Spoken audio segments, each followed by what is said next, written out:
Dans ma carrière, j'ai vécu un divorce, j'ai vécu des changements d'entreprise, j'ai quitté plusieurs fois des jobs. Et aujourd'hui, je gère 2 entreprises, je fais des Ironman. Et j'ai compris une chose essentielle. Ce que l'on voit comme un échec n'est pas en fait un échec, c'est juste une fin, la fin d'un avant, la fin d'une aventure. Et donc, ça devient l'opportunité de changer quelque chose, de construire quelque chose de nouveau. Souvent, quand on s'arrête, on a 2 solutions. Soit se plaindre, pleurer sur les renversés, pourquoi moi, qu'est-ce qui s'est passé, c'est injuste.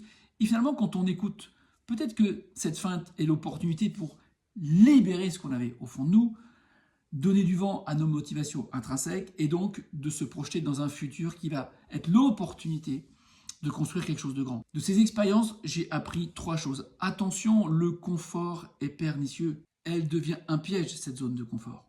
Et finalement, ce qu'on voit comme un échec est une merveilleuse source d'apprentissage, un merveilleux professeur. Et que finalement, souvent, notre plus grande victoire, c'est souvent caché au début derrière une peur qui nous empêchait de nous libérer.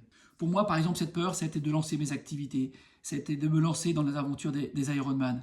Au début, ça peut terrifier. Mais finalement, quand on fait de cette peur un allié, parce qu'on sent à la fois la peur de ne pas y arriver et en même temps une forme d'excitation, alors je me suis rendu compte que finalement, c'était annonciateur de quelque chose de très positif. Alors aujourd'hui, quand j'accompagne des dirigeants, quand j'accompagne des leaders, qu'ils me communiquent qu'ils ont peur, mais qu'en même temps, cette peur devient une source de motivation, alors souvent, je leur dis, t'es dans la bonne direction, c'est un bon signe quand on est juste équilibré entre un petit peu de peur et beaucoup d'envie, c'est souvent annonciateur de grand succès.